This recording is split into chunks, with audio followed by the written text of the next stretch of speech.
This is Greco-Roman Whispers.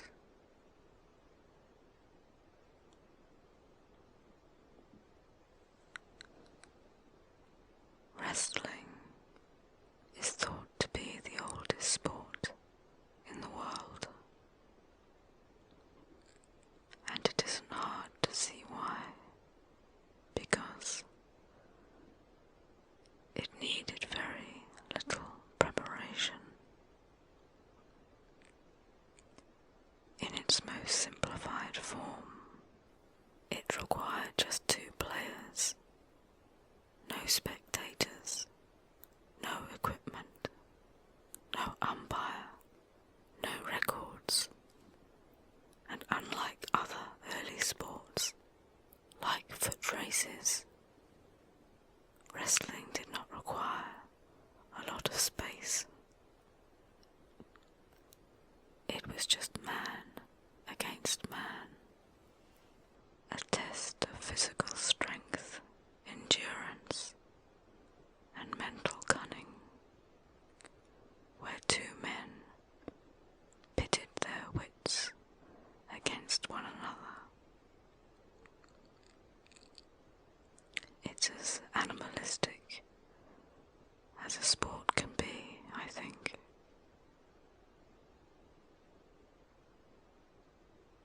This is an ancient text which was found in the area now known as Turkey.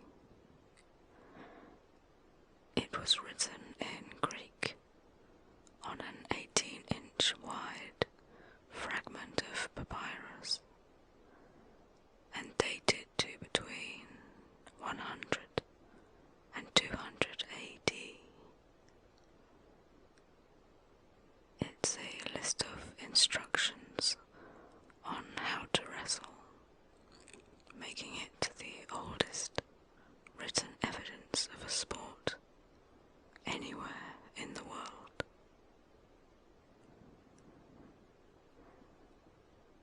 After its find in 1907 by some Oxford graduate students from England, the artifact was shipped to the Rare Books and Manuscript Library at Columbia University, New York, which at that time was among the schools pioneering college wrestling in the USA.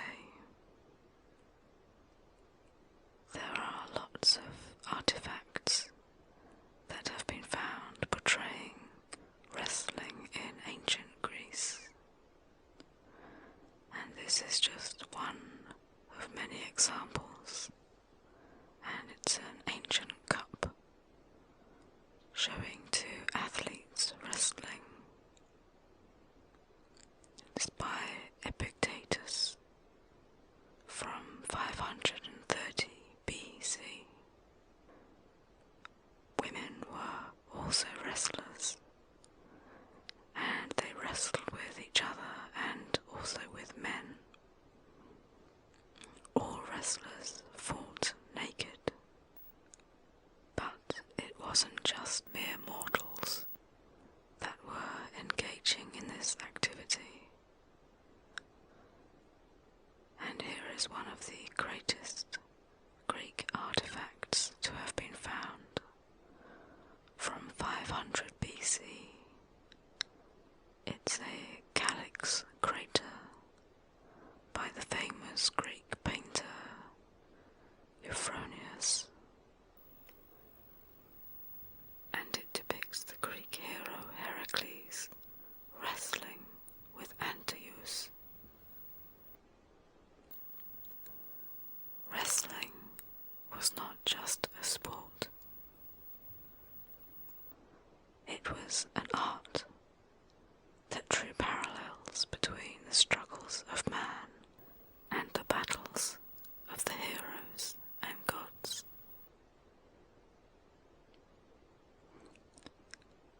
In the 1800s, a form of wrestling was developed and popularized by a French soldier called Jean Expayer.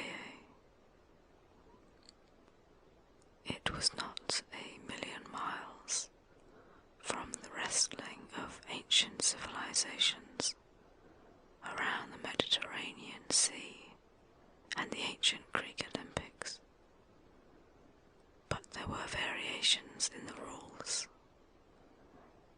Expayer called his style flat hand wrestling to distinguish it from other forms of hand-to-hand combat that allowed striking. In 1848, he established the rule that no holds below the waist were to be allowed. Neither were painful holds or torsions that would hurt the opponent. Flat hand wrestling, or French wrestling as the style became known, developed all throughout Europe and became a popular sport. But it wasn't until the late 19th century that a famous Italian champion wrestler called Basilio Bartoletti, who was called the old-time Strongman, wanted to revive and promote his sport and sought to add value to his contemporary athletic practices by finding some connection with ancient counterparts. It was Bartoletti who first coined the term Greco-Roman. Even though the style of wrestling differed from that of the wrestling that took place in Roman Greece, he wanted to allude to this bygone era to evoke nostalgia for the values and beliefs of this civilization from antiquity. And so flat-hand wrestling enjoyed a new lease of life under a new name, a new type of machismo that was not just about bloodthirst. But what were some of these Greek values that Bartoletti was keen to instill, and why were they important? I think the question has answers that would take up too many whisper videos. But here is a list of just a few of the Greek values: physical and mental strength, loyalty, hospitality, honor, and the importance of family. And perhaps these values could also belong under the umbrella of integrity.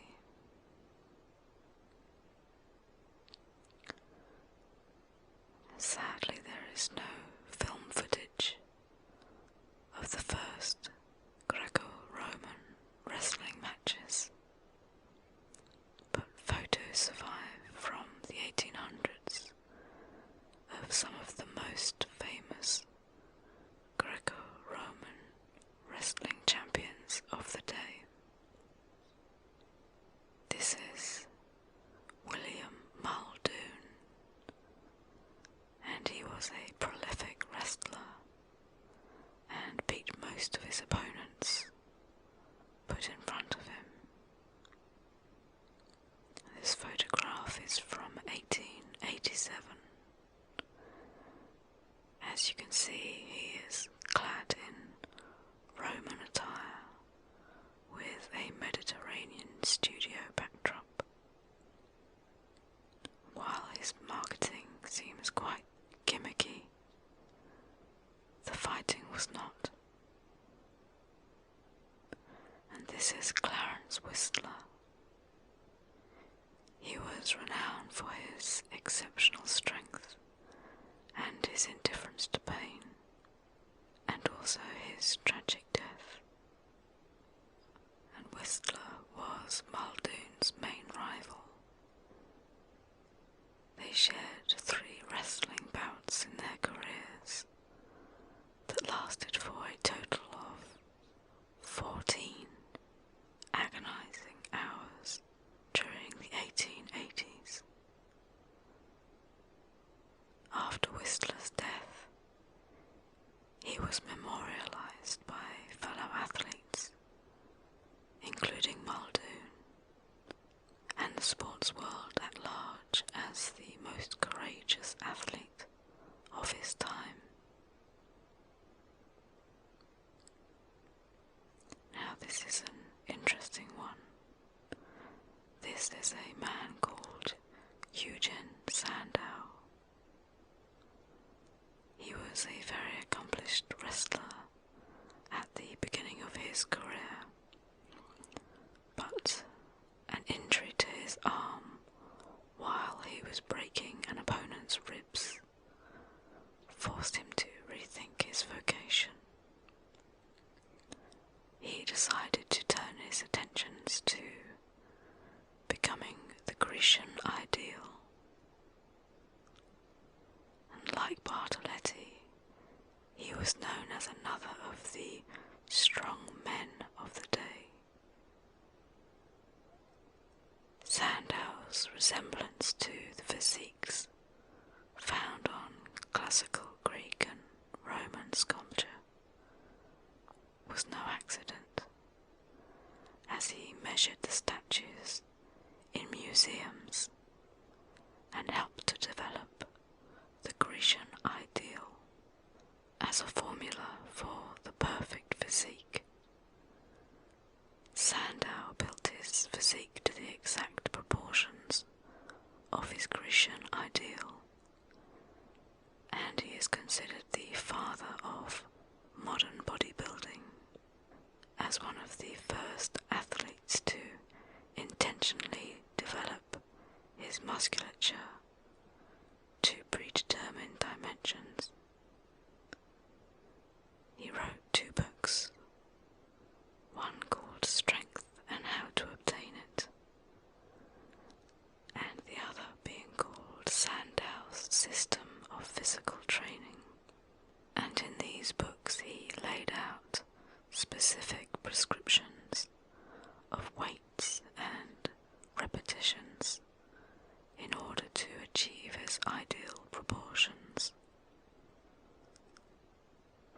All of this was in the late 1800s, but Greco-Roman wrestling did creep its way into mainstream popular culture by the middle of the 20th century. Just earlier this year, in fact, I saw a great film called Night in the City, starring Richard Widmark. It was filmed in 1950 and set in London. It was the usual film noir affair, with treachery and double crossings, and shady characters with sinister intentions. But it had a unique and interesting theme. Richard Widmark wants to cash in on holding authentic Greco-Roman wrestling matches in his boxing hall. And towards the end of the film there is one particularly long, silent and rather intriguing scene of 2 Greco-Roman wrestlers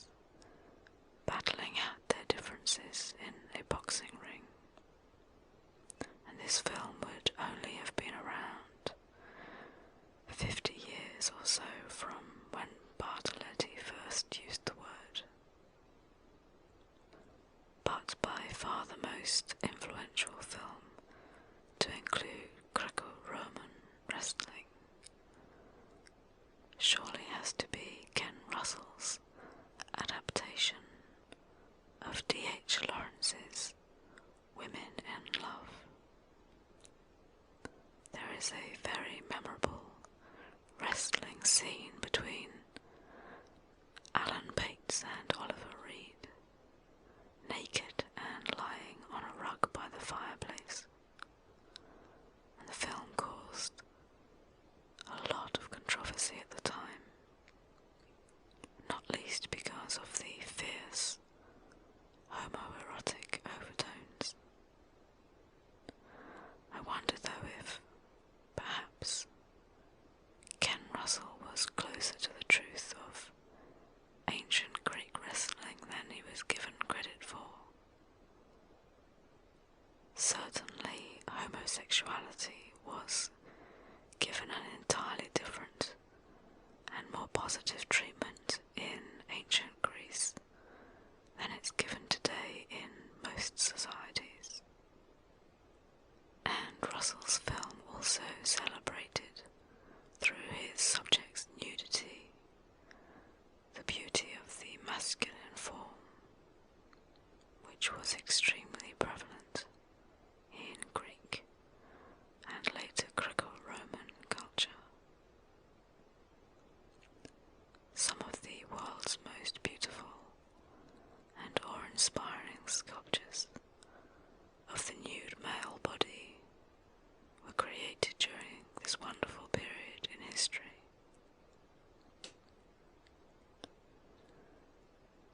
But Greco-Roman wrestling has moved on, and today the sport has to live with lycra bodywear and the claustrophobic bear pit atmosphere that would have been overwhelming in the Colosseum is replaced with airy Olympic stadiums that echo, and probably with too many empty seats. But these are certainly strong and courageous men, and they are still carrying the torch for ideals from antiquity, even if it is harder as a spectator these days to recognise.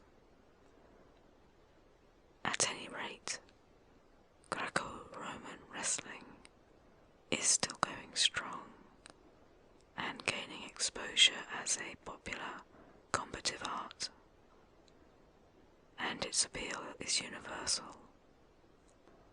Just this summer gone, the London 2012 Olympics here held its 30th Greco-Roman wrestling event, and it was won by South Korean gold medalist wrestler Kim Hyun-woo. Anyway, Bartoletti's coining of the term Greco-Roman caught on, as you can see, and today it is accepted by everyone to describe not only wrestling but the incredible